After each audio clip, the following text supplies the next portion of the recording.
गुरुजी सीताराम। अरे हमको कोई परेशान करता नहीं, छोड़ता 3-6 साल 2 साल हो गई। अब बहुत दुखी है, घर में ना खाने को ना पीने को, गली गली में मांग मांग के मैं खाती हूँ। क्या कर रहे हैं मैया? मंत्र पढ़ रही हैं? क्या कर रहे हैं?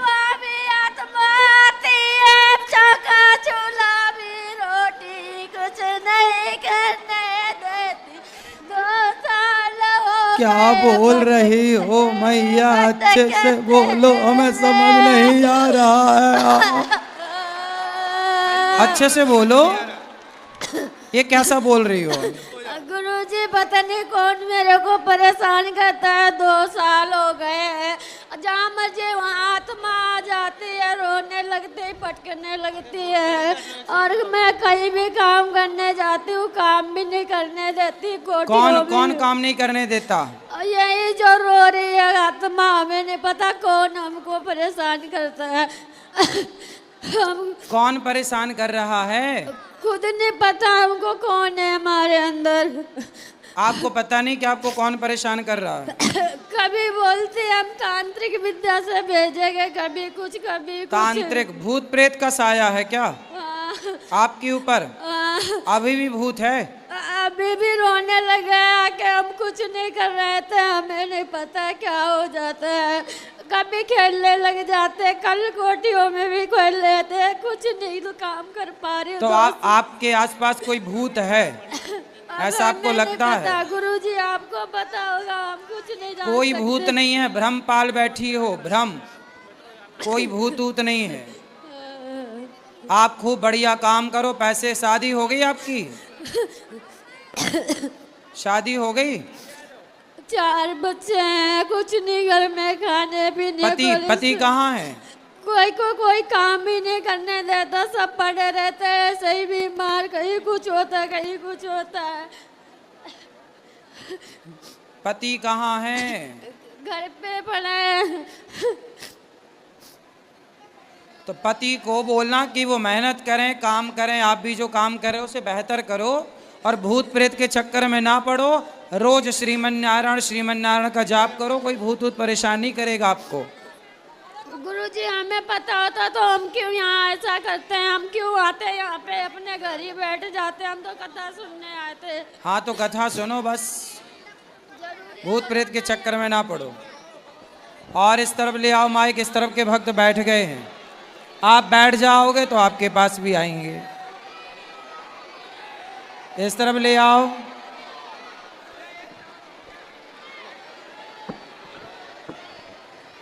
मैया ठीक हैं? बैठो, पहले बैठो। माइक आ रहा है, बैठ जाओ। यहाँ ले आओ, इस तरफ सब बैठे रहना है। ये लाल बहन को देना, ये लाल बहन को। बैठे रहो। राधे राधे बाबा जी। हाँ, मैं आपके चरणों को प्रणाम करती हूँ बाबा जी। बोलो। मुझे आपके दर्शन हो गए, मैं बहुत धन्य हो गई बाबा जी। आज मैंने आपको हमेशा टीवी में देखा है, आज मैंने आपको असलियत में देखा, मुझे बहुत अच्छा लगा। मैं स्वर्ग में चली गई आपको देख के। प्रश्न क्या है ये बताओ। बाबा जी मैं अपने मम्मी पापा का सपना पूरा करना चाहती हूँ। क्या सपना है? मेरा मकान चाहिए मुझे, अपने मम्मी पापा को आगे देखना चाहती हूँ। भाई हैं? हाँ। कितने? एक। छोटा बड़ा? छोटा। हाँ, तो आप खूब मेहनत करो और माँ बाप को एक मकान दे सकते हैं आप मेहनत हाँ करके। सर। महाराज जी एक और आपकी बात बड़ी लोगों तक पहुंची और बहुत ज़्यादा वायरल हो गई, करोड़ों लोगों ने देखा। आपने कहा कि गौ माता के गोबर से गेहूं को खाना चाहिए। गोबर से गेहूं खाना चाहिए? आपने भी अधूरी होमवर्क पूरा नहीं किया आपने। तो वो होमवर्क मैं तो पूरा करने आया हूँ, ये थोड़ा सा समझाए ना, क्या बात है? ऐसा है कि देखो, आप 100 डॉक्टरों को दिखाओ। जी। दिखा लिए ना डॉक्टरों को? हाँ जी, हाँ जी। डॉक्टर ने मना कर दिया कि अब आपके बेटा नहीं होगा, लड़की में कमी है या लड़के में कमी है, बोलते ना डॉक्टर, स्त्री में कमी पुरुष में। अब आपने 100 डॉक्टरों को दिखाया ना, माथा पटक लिया ना, अब नहीं हुआ ना, तो एक उपाय कर लो। उपाय ये करना है कि गाय को गेहूं खिलाना है या जौ खिलाना है, और जब गाय के गोबर से वो जौ बाहर आए उसे धुलकर साफ करके कई बार पानी से, और उसे साफ करके उसे बढ़िया से सुखाकर पीस कर उसकी रोटी बना के भगवान को भोग लगा के खाओ। राजा दिलीप रघुवंशम महाकाव्य लिखा है महाकवि कालिदास। उन्होंने इसमें लिखा कि भगवान राम के पूर्वज हुए हैं दिलीप, उनके कोई संतान नहीं हुई, तब उन्होंने गौ माता की सेवा करी, और गौ माता की सेवा करने से यदि भगवान राम का वंश चल पड़ा तो गौ माता के आशीर्वाद से आपका भी वंश चल पड़ेगा। और डॉक्टरों को दिखा के बैठ तो गए, दिखा तो लिया, सारा ट्रीटमेंट कर लिया, नहीं हुआ ना, तो आखिरी प्रयास गौ माता का कर लो, क्या बुराई, इसमें घट क्या रहा है, खर्चा कितना है। जब परंपराएं हैं, गाय में शक्ति ना होती तो लोग गौमूत्र क्यों पीते। आज बाजार में गौमूत्र बिक रहा है, कुत्ते का तो नहीं बिक रहा है, मतलब गाय के गौमूत्र में दम है तब ना वो गौमूत्र बाजार में बिक रहा है, मेडिकल स्टोरों में। इसका मतलब है गौ माता सामान्य नहीं है, भगवान कृष्ण पूजा करते हैं। विप्रधेनु सुर संत हित लीन मनुज अवतार, जिनके लिए भगवान आए। गोपाल नाम पड़ा भगवान का, क्या नाम पड़ा, गोपाल। क्यों, क्योंकि गो पालन करते हैं, गौ की सेवा करते हैं। जब लाला को नजर लगती है कन्हैया को तो मैया यशोदा गौ माता के गोबर से नहलाती हैं कन्हैया को। आजकल लोग मजाक उड़ाते हैं, मैंने कहा कि गाय के गोबर से नहा लिया करो, केमिकल युक्त फेस वॉश से आप मुंह धुलते हो, गाय के गोबर से मुंह धुला करो। लोगों ने बड़ा मजाक उड़ाया आप जैसे यूथ ने, लेकिन मैं नहीं था उसमें। नहीं आप नहीं, आप जैसे बोल रहा हूं मैं। गाय के गोबर से भगवान श्री कृष्ण नहाते हैं, ये भागवत जी में लिखा है। तो गाय के गोबर में शक्ति तो है, जंगल की पत्तियां खाती है गाय, उससे गोबर बनता है, तो वो नेचुरल वनस्पतियों का रस ही तो है। तो गाय के गोबर से आप मुंह धुल सकते हैं, ये परंपरा रही हमारी। आज भी हम ब्राह्मण जो है ना, आज भी ब्राह्मणों का सबसे बड़ा त्योहार आता है श्रावणी। अभी मैं श्रावणी में था, नदी के तट पर, यमुना मैया के तट पर, वहाँ गोबर से नहलाया जाता है। मैं भी गोबर से नहाया, और मैं तो नहाता रहता हूँ गोबर से, मुझे तो कोई ऐतराज नहीं है, मैं तो गाय की सेवा करती हूँ। जब मेरे भगवान गोबर से नहाए तो मैं नहाने को तैयार हूँ। अब तुम मानो ना मानो, चूल्हे में जाओ, हमें क्या करना। महाराज जी आप देखो, अब तो आप वायरल यूथ में भी हो, तो उनके लिए कुछ उपाय बताओ ना। वो ये सुनते हैं, वो कहते हैं महाराज जी ऐसे करते हैं, थोड़ा सा उनको कुछ उपाय बताओ ना। काय का उपाय? इसी का, जैसे आपने बताया कि डॉक्टर को दिखा दिया। भाई डॉक्टरों को दिखा के आपको बच्चा नहीं हुआ ना, तो गाय को खवा के गेहूं और उसके सुंदर से रोटी बना के पाओ। यदि गौ माता की कृपा से राम का वंश बढ़ा, तो कह तो रहे हैं कि आपका भी वंश बढ़ पड़ेगा राम जी की और गौ माता की आशीर्वाद से। गाय को हल्के में मत लीजिए। राधे राधे गुरुजी। हाँ जी, मैं आपके चरणों में प्रणाम करती हूँ। खुश रहो। मेरा पति मुझे मारता है, दारू उरू पीता है। कहाँ और पति? पति नहीं आए हैं। लाते तो बात करते, अब लाए वो नहीं आ पाएंगे। क्यों नहीं आ और पाएंगे? मेरा ससुर भी मारता है और सासू माँ भी थी है, वो भी नहीं हमको मानती है। अरे तो बड़ा गलत है भाई, सब लोग मारते हैं आपको जी। आप क्या? हम 7 बहन है, मेरी माँ भी मतलब इस बार आए नहराम। आप भी कहते हैं कि सहनशीलता बनने के लिए हम कुछ कर भी नहीं पाते हैं कि मेरी सासू माँ नगर और में दिखाती है कि ये देखो फसरी लगा रही, ये कर रही है, जहर खा रही है। इसका मतलब क्या हुआ गुरुजी? तब हम इसी डर से अब की बार 3 सांझ भूखे हुए थे ससुराल में, तब हम घर आए अपने मायके से। नहीं तो आपको जहर नहीं खाना, आत्महत्या नहीं करनी चाहिए। हम नहीं खाते हैं, पर झूठे मेरी सासू माँ मतलब दिखाती है लोग कि ये फांसी लगाती है और जहर खाती है। सास को करने दो। कितने साल की है? अभी 30-40 साल की है। 30 की कि 40 की? 40 है। 40 की। चिंता ना करो, तुम अच्छे रास्ते पर चलो, सास धीरे धीरे सुधर जाएगी, ठीक होगी। आप सही राह चलते रहो। पति को ले आना तो हम समझाएंगे महापुरुष को।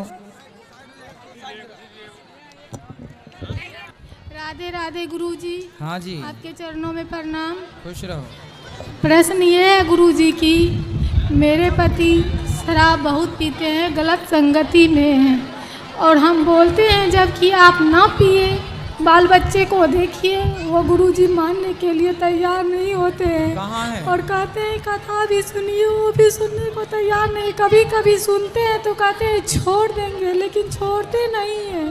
कहाँ है? वो घर पे है, और बोल रहे थे वहाँ जाओगी तो तुम भी नहीं सुन पाओगी, भीड़ बहुत है। हम बोले जाएंगे, अगर मेरा प्राण भी छूट जाए वहीं पर तो फिर भी हम मेरे लिए बहुत है, हम उनसे मिलेंगे गुरुजी से। उनको ले आते तो हम समझा देते। कल ले आना। ठीक है गुरुजी। कल ले आना और यहीं आप बैठना। इतना आशीर्वाद दीजिए कि मैं जब तक जीऊं सुहागिन रहूं और मेरे बच्चे गलत रास्ते पे नहीं भगवान जाएं। सुखी रखें, आपके पति जल्दी शराब छोड़ें, ऐसी प्रार्थना है। राधे राधे गुरुजी।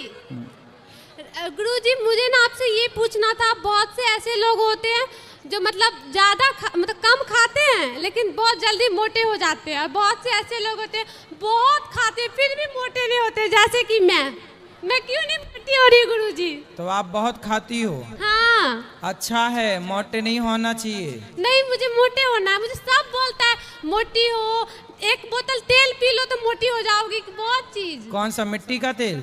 नहीं, वो क्या बोलते हैं बेटा सुनो, सरसों का।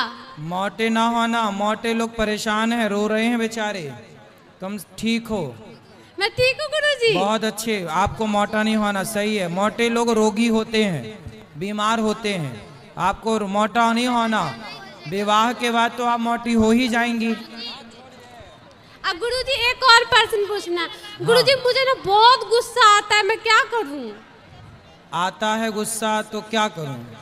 मतलब मुझे ना गुस्सा आता है, मेरे जो सामने आता है मैं उसको सुना देती हूँ, फिर मुझे बाद में अफसोस होता है कि मुझे ये नहीं करना चाहिए, फिर भी मैं क्या करूँ? थोड़ा कंट्रोल कर लो। अब शादी वादी होगी फिर पति को सुनाओगी तो कहीं गड़बड़ ना हो जाए।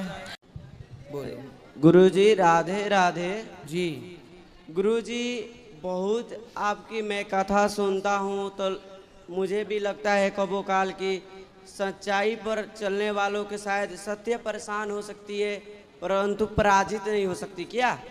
लेकिन मैं बहुत चलकर इस उम्र में, इस पंडित राहुल मिश्रा ने बहुत चला, अब बहुत लोगों के भी मैं साथ अच्छा व्यवहार करने की भी कोशिश की लेकिन परंतु मेरे साथ जो आज 50 वर्ष के उम्र के भी आदमी नहीं जानेंगे, लेकिन परंतु मैंने जान चुका हूँ से इस संसार में कोई किसी का नहीं है।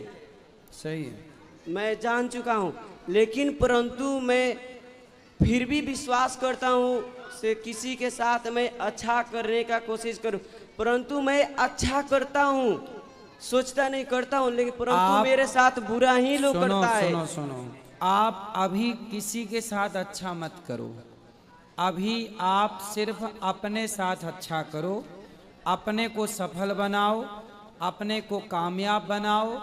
जिस दिन आप सफल हो जाएंगे उस दिन फिर आप सबकी हेल्प करना, सबके साथ भला करना। पहले अपने साथ तो भला करो। होता क्या है, आज लोग कहते हैं हम सबके साथ भला करते हैं। अरे भाई, सबके साथ भला मत करो, पहले अपने साथ भला करो। और अपने साथ भला ये है कि अपने को सफल बनाओ, अपने को कामयाब बनाओ। ठीक है, आप अपने साथ भला करो, अपने ऊपर भला करो। आप तो खुद सफल हैं नहीं, जब आप खुद सफल नहीं हैं तो आप किसके साथ भला कर सकते हैं? आप जैसे लोग को पार्टियां केवल झंडा उठाने के लिए रखती हैं, जो सफल नहीं हैं वो पार्टियों के झंडे उठा रहे हैं, जो सफल हैं वो चुनाव लड़ करके जीत करके और झंडे उठाने वालों पर अत्याचार कर रहे हैं। जी गुरुजी, मैं इसलिए सफल भलाई का जमाना है, पर पहले खुद पे भलाई करो, कामयाब बनो, खुद के रास्ते पर चल पड़ो, अच्छे रास्ते पर, और कामयाब होके फिर दीन दुखियों की, जनों की, समाज की सेवा करो।